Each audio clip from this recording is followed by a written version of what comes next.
بسم اللہ الرحمن الرحیم۔ حافظ ابو نعیم نے دلائل النبوہ میں روایت کی ہے کہ جب حضرت امام حسین رضی اللہ تعالیٰ عنہ شہید کیے گئے تو آسمان سے خون برسا۔ صبح کو ہمارے مٹکے گھڑے اور تمام برتن خون سے بھرے ہوئے تھے۔ حضرت ظہری فرماتے ہیں کہ حضرت امام حسین رضی اللہ تعالیٰ عنہ جس روز شہید کیے گئے اس روز بیت المقدس میں جو پتھر اٹھایا جاتا اس کے نیچے تازہ خون پایا جاتا۔ حضرت ام حبان فرماتی ہیں کہ حضرت امام حسین جس دن شہید کیے گئے اس دن سے ہم پر 3 دن تک اندھیرا رہا، اور جس شخص نے منہ پر زعفران ملا اس کا منہ جل گیا اور بیت المقدس کے پتھروں کے نیچے تازہ خون پایا گیا۔ علامہ جلال الدین سیوطی فرماتے ہیں کہ حضرت امام حسین رضی اللہ تعالیٰ عنہ کی شہادت کے دن سورج گہن میں آ گیا تھا اور مسلسل 6 ماہ تک آسمان کے کنارے سرخ رہے۔ بعد میں رفتہ رفتہ وہ سرخی جاتی رہی، البتہ جس کو شفق کہا جاتا ہے آج تک موجود ہے۔ یہ سرخی شہادت امام حسین سے پہلے موجود نہیں دیکھی گئی تھی، اور آپ فرماتے ہیں کہ حضرت امام کی شہادت کے بعد 7 دن تک میدان کربلا میں اندھیرا رہا، دیواروں پر دھوپ کا رنگ زرد پڑ گیا اور بہت سے ستارے بھی ٹوٹے۔ نواسۂ رسول حضرت سیدنا امام حسین رضی اللہ تعالیٰ عنہ کی شہادت کے بعد آپ کی لاش مبارک کو گھوڑوں کی ٹاپوں سے روندنے کے بعد یزیدی لٹیروں نے اہل بیت کا کل سامان چھین لیا۔ اس وقت خانوادہ نبوی میں عابد بیمار حضرت امام زین العابدین رضی اللہ تعالیٰ عنہ باقی تھے۔ جس وقت شمر کی نظر ان پر پڑی، اپنے سپاہیوں سے کہا، اس کو کیوں باقی رکھا؟ اس کو بھی قتل کر دو۔ ایک شخص حمید بن مسلم کے دل میں اللہ تعالیٰ نے رحم ڈال دیا۔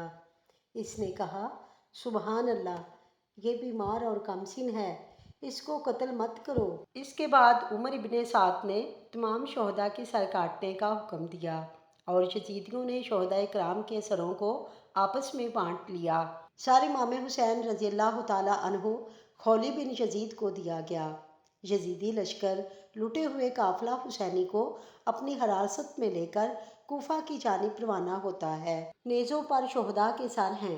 اہل بیت کی عفت مآب خواتین کو کہ جن کے سروں سے بے غیرت اور بے حیا یزیدیوں نے دوپٹہ تک چھین لیا ہے، بے پردہ، بے حجاب، اونٹوں پر بغیر محمل و کجاوا بٹھا دیا ہے۔ حضرت عابد بیمار رضی اللہ تعالیٰ عنہ جنہیں بیماری کی شدت نے حد درجہ نحیف و ناتواں کر دیا، یزیدیوں نے پیروں میں بیڑی، ہاتھوں میں ہتھ کڑی پہنا کر اونٹوں کی نکیل آپ کے دست اقدس میں دے دی ہے۔ ان یزیدی ظالموں سے اتنا بھی نہ ہو سکا کہ جگر گوشہ رسول کے لیے بھی سواری کا انتظام کر دیتے، اور انتظام کرتے بھی کیسے؟ انہیں تو ظلم و ستم کے ایک ایک حربے کو آل رسول پر آزما کر اپنی ظالمانہ فطرت کی پیاس بجھانی تھی۔ امام حسین رضی اللہ تعالیٰ عنہ کے لاڈلے چہیتے فرزند اونٹوں کی مہار پکڑے چل رہے ہیں۔ یزیدی فوج کے ایک سپاہی کا بیان ہے کہ جب یہ تباہ شدہ قافلہ اس جگہ سے گزرنے لگا جہاں حضرت حسین رضی اللہ تعالیٰ عنہ اور دیگر شہداء کی لاشیں بے گور و کفن چٹیل میدان میں پڑی تھیں، تو قافلے میں ایک ماتم برپا ہو گیا اور حضرت امام کی بہن حضرت زینب نے انتہائی درد کے ساتھ روتے ہوئے کہا، یا محمدہ، یا محمدہ، آپ پر اللہ اور ملائکہ کا درود و سلام ہو، دیکھیے یہ حسین چٹیل میدان میں خاک و خون میں گلتا اور ٹکڑے ٹکڑے ہو کر پڑے ہیں۔ یا محمدہ، آپ کی بیٹیاں قیدی بنا کر لے جائی جا رہی ہیں، آپ کی اولاد قتل کی گئی اور ہوا ان پر خاک اڑا رہی ہے۔ یہ دلدوز فریاد سن کر دوست دشمن سب رونے لگے۔ ابن سعد گلشن فاطمی کو تاراج کرنے کے بعد 12 محرم الحرام تک میدان کربلا میں ٹھہرا رہا۔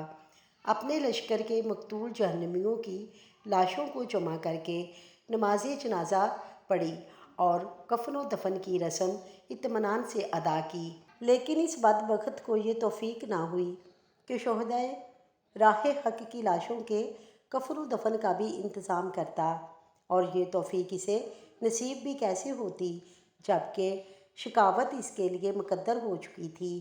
نیز اللہ تبارک و تعالیٰ کو یہ گوارا نہ ہوا کہ میری راہ میں شہید ہوئے میرے ان محبوب بندوں پر یزیدیوں کا کوئی احسان رہے، لہٰذا ابن سعد یا کسی بھی یزیدی کو اس بات کا خیال تک نہ آیا۔ بعض روایتوں سے اس بات کی شہادت ملتی ہے کہ یزیدیوں کے چلے جانے کے بعد نہر فرات کے کنارے آباد ایک گاؤں کے لوگ آئے اور بڑے اعزاز و اکرام کے ساتھ لاشائے شہداء کے کفن و دفن کی رسم ادا کی۔ دن بھر سفر کرنے کے بعد شام کو جب یزیدی اپنی پہلی منزل پر ٹھہرتے ہیں تو اہل بیت اطہار سے چھینا ہوا ایک اونٹ ذبح کیا، لیکن جب کھانے بیٹھے تو سارا گوشت خون بن گیا اور اس سے آگ کے شعلے نکلنے لگے۔ ناچار کھجور کا شیرہ پی کر رات گزاری اور صبح پھر روانہ ہو گئے۔ آج جب ان ظالم یزیدیوں نے دوسری منزل پر قیام کیا تو سامنے ہی ایک گرجا گھر نظر آیا، لہٰذا جن نیزوں پر یہ ظالم شہداء کے سروں کو اٹھائے ہوئے تھے انہیں بجائے زمین پر گاڑنے کے یا کسی دوسرے مقام پر رکھنے کے لے جا کر گرجے کی دیوار سے ٹکا کر کھڑا کر دیا۔ شہداء کرام کے سرہائے مقدسہ سے برابر خون کے قطرے ٹپک ٹپک کر ان کی حیات جاویداں کا ثبوت پیش کر رہے تھے۔ اچانک گرجے کی دیوار شق ہو گئی اور اس سے ایک ہاتھ نمودار ہوا جس میں لوہے کا قلم تھا۔ اس ہاتھ نے لوہے کے اس قلم کو شہداء کے خون میں ڈبو کر گرجے کی دیوار پر یہ شعر لکھا: جنہوں نے حضرت امام حسین کو قتل کیا ہے، کیا وہ اس بات کی امید رکھتے ہیں کہ ان کے نانا جان صلی اللہ علیہ وآلہ وسلم قیامت کے دن ان کی شفاعت کریں گے؟ یزیدیوں نے جب دیکھا تو ان کو تعجب ہوا۔ گرجا گھر کے راہب سے پوچھا، یہ شعر کس نے لکھا ہے اور کب کا لکھا ہوا ہے؟ راہب نے کہا، کس نے لکھا ہے مجھے نہیں معلوم، لیکن تم لوگ یہ بتاؤ کہ تم کون ہو اور اس شعر کے متعلق کیوں دریافت کر رہے ہو؟ کوفیوں نے جواب دیا کہ کوئی خاص وجہ نہیں۔ راہب نے جب شہیدوں کے سروں کو نیزوں پر اور چند بیویوں اور بچوں کو بحالت قیدی دیکھا تو ان کا دل بھر آیا۔ راہب نے شہداء کے سروں کے متعلق پوچھا کہ یہ کن لوگوں کے سر ہیں جنہیں تم نے نیزوں پر چڑھا رکھا ہے؟ یزیدیوں نے جواب دیا کہ امیر المومنین یزید کے باغیوں کے سر ہیں۔ راہب نے جب بغور سرہائے شہداء کو دیکھا اور اس کی نگاہ امام علی مقام رضی اللہ تعالیٰ عنہ کے سر مبارک پر پڑی تو امام کے چہرہ انور پر نگاہ جمی کی جمی رہ گئی۔ بے تابانہ پوچھا کہ یہ کس کا سر ہے؟ یزیدیوں نے جواب دیا کہ علی کے چہیتے فرزند۔ یہ سن کر راہب نے کہا، وہی علی المرتضیٰ نا جو تمہارے نبی آخر الزماں صلی اللہ علیہ وآلہ وسلم کے داماد ہیں؟ یزیدیوں نے کہا، ہاں وہی۔ تو راہب نے بے ساختہ کہا کہ ارے ظالمو، تو صاف کیوں نہیں کہتے کہ یہ تمہارے نبی محترم کے نواسے کا سر ہے؟ کیا الفاظ کے ہیر پھیر سے تم اپنے جرم کو چھپا سکو گے؟ نہیں اور کبھی نہیں۔ یاد رکھو، منتقم حقیقی کا انتقام بہت سخت ہے۔ خیر تم نے جو بھی کیا اس کا انجام تمہیں آج نہیں تو کل بھگتنا ہی پڑے گا۔ آج تو تم بہرحال یہاں ٹھہرو گے، مگر مناسب سمجھو تو 10,000 درہم کے عوض رات بھر کے لیے یہ سر مبارک مجھے دے دو۔ صبح مجھ سے واپس لے لینا۔ دنیا کے کتے یزیدی 10,000 درہم کی پیشکش کو ٹھکرا نہ سکے، اور ٹھکراتے بھی کیسے جبکہ اسی دنیاوی مال و زر کی لالچ میں اپنے دین و عاقبت کو تباہ و برباد کر چکے تھے۔ فوراً راضی ہو گئے اور رات بھر کے لیے امام علی مقام کا سر اقدس اس راہب کے حوالے کر دیا۔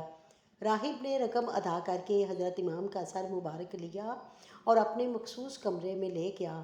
پھر سر انور، چہرہ مبارک اور مقدس زلفوں اور داڑھی کے بالوں پر جو گرد و غبار اور خون جمع ہوا تھا دھویا اور عطر و کافور لگایا اور بڑی تعظیم و تکریم کے ساتھ اس کی زیارت کرنے لگا۔ اللہ تبارک تعالیٰ اس کے اس ادب سے راضی ہوا اور اپنی رحمت کے دروازے کھول دیے۔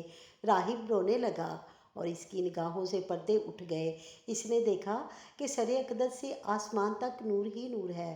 جب اس نے سر اقدس کی یہ کرامت اور انوار و تجلیات کا مشاہدہ کیا تو بے ساختہ پکار اٹھا کہ اے ابن رسول، آپ مرے نہیں بلکہ زندہ ہیں، اور اس بات پر گواہ رہیے کہ میں پڑھتا ہوں لا الہ الا اللہ محمد رسول اللہ۔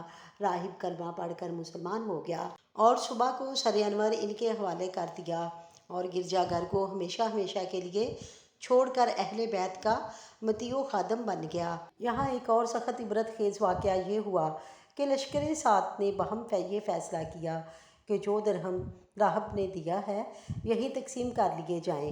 چنانچہ جیسے ہی درہم سے بھری تھیلیوں کا منہ کھولا تو عالم یہ تھا کہ چند درہموں کے علاوہ باقی سب خاک ہو چکے تھے، اور ان بچے ہوئے درہموں میں ایک طرف تو یہ آیت کریمہ منقش تھی، ظالم جو کرتے ہیں اللہ تعالیٰ اس سے غافل ہرگز نہ جانو، اور دوسری طرف یہ آیت مبارکہ تحریر تھی، ظلم کرنے والے عنقریب جان لیں گے کہ وہ کس کروٹ پلٹا کھائیں گے۔ ابن زیاد کوفہ کے دارالامارت میں بیٹھا تھا اور لوگوں کو محل میں آنے کی عام اجازت تھی۔ جب دربار بھر گیا تو ابن زیاد کے سامنے حضرت امام علی مقام کا سر اقدس ایک تشت میں رکھ کر پیش کیا گیا۔ اس وقت ظالم ابن زیاد کے ہاتھ میں چھڑی تھی جس سے وہ بار بار آپ کے لبوں اور دانتوں کو مارتا تھا۔ ایک صحابی رسول حضرت زین بن ارقم رضی اللہ تعالیٰ عنہ جو اس وقت وہاں پر موجود تھے، ان سے یہ گستاخی نہ دیکھی گئی، تڑپ اٹھے اور روتے ہوئے کہا، اے ابن مرجانہ، چھڑی کو ہٹا لے، خدا کی قسم میں نے اپنی آنکھوں سے رسول اکرم صلی اللہ علیہ وآلہ وسلم کو دیکھا ہے کہ آپ ان لبوں اور دانتوں کو چوما کرتے تھے۔ یہ کہہ کر بے اختیار رونے لگے۔ ابن زیاد نے کہا، خدا تجھے خوب رلائے، اگر تو بوڑھا نہ ہوتا اور تیری عقل خراب نہ ہو گئی ہوتی تو میں اسی وقت تیری گردن مار دیتا۔ حضرت زید وہاں سے اٹھے اور یہ کہتے ہوئے چلے گئے کہ اے لوگو، آج کے بعد سے تم سب غلام بن گئے، کیونکہ تم لوگوں نے فاطمہ کے لختے جگر کو قتل کیا اور مرجانہ کے بیٹے کو اپنا حاکم بنایا، جو تمہارے نیک لوگوں کو قتل کر رہا ہے اور بروں کو غلام بنا رہا ہے۔ تم نے ذلت کو گوارا کیا، اور جو ذلت کو گوارا کر لے اس پر اللہ کی مار ہے۔ سر امام علی مقام کے بعد اہل بیت کے دوسرے افراد ابن زیاد کے سامنے پیش کیے گئے۔ حضرت زینب رضی اللہ تعالیٰ عنہ حضرت امام علی مقام کی ہمشیرہ ہیں۔ آپ کی حالت نہایت خستہ ہو رہی تھی، محل کے ایک گوشے میں بیٹھ گئیں اور آپ کی کنیزوں نے آپ کے گرد حلقہ بنا لیا تھا۔ ابن زیاد نے پوچھا، یہ کون عورت ہے؟ 3 دفعہ اس نے یہ کہا مگر کسی نے جواب نہ دیا۔ آخر ایک کنیز نے کہہ دیا، یہ رسول اللہ کی نواسی فاطمۃ الزہرا کی بیٹی اور حضرت امام حسین کی ہمشیرہ ہیں۔ یہ سن کر ابن زیاد جو فتح و ظرف کے نشے میں چور تھا، آپ کو مخاطب کرتے ہوئے کہا، اللہ کا شکر ہے جس نے تمہیں ذلیل و خوار کیا اور جھٹلایا۔ شیر خدا کی بیٹی حضرت زینب نے فرمایا، اللہ کا شکر ہے جس نے اپنے نبی کے ذریعے سے ہمیں عزت دی اور ہمیں پاک و صاف فرمایا۔ ہم نہیں، فاسق ذلیل ہوتے ہیں اور فاجر جھٹلائے جاتے ہیں۔ ظالم ابن زیاد نے کہا، تو نے دیکھا اللہ نے تیرے گھر والوں سے کیا سلوک کیا؟ حضرت سیدہ نے جواب دیا، ان کے لیے شہادت مقدر ہو چکی تھی، اس لیے وہ اپنے مقتل میں پہنچ گئے۔ ان قریب اللہ تجھے اور انہیں ایک جگہ جمع فرمائے گا، اس وقت وہ اس کے سامنے اس کا انصاف طلب کریں گے۔ یہ دندان شکن جواب سن کر ابن زیاد غصہ سے بے تاب ہو کر بولا، اللہ نے تیرے سرکش سردار اور تیرے اہل بیت کے نافرمان باغیوں کی طرف سے میرا دل ٹھنڈا کر دیا۔ اس اذیت ناک جملے پر حضرت زینب اپنے آپ کو سنبھال نہ سکیں، بے اختیار رو پڑیں، واللہ تو نے میرے سردار کو قتل کر ڈالا، میرے خاندان کا نشان مٹایا، میری شاخیں کاٹ دیں، اگر اس سے تیرا دل ٹھنڈا ہو سکتا ہے تو ہو جائے۔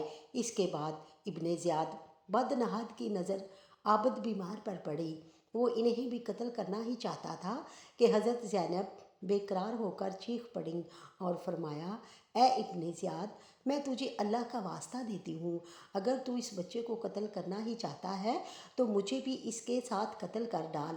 ابن زیاد پر دیر تک سکتے کا عالم طاری رہا۔ اس نے لوگوں سے مخاطب ہو کر کہا، خون کا رشتہ بھی کیسی عجیب چیز ہے، واللہ مجھے یقین ہے کہ یہ سچے دل سے لڑکے کے ساتھ قتل ہونا چاہتی ہے۔ اچھا اسے چھوڑ دو، یہ بھی اپنے خاندان کی عورتوں کے ساتھ جائے گا۔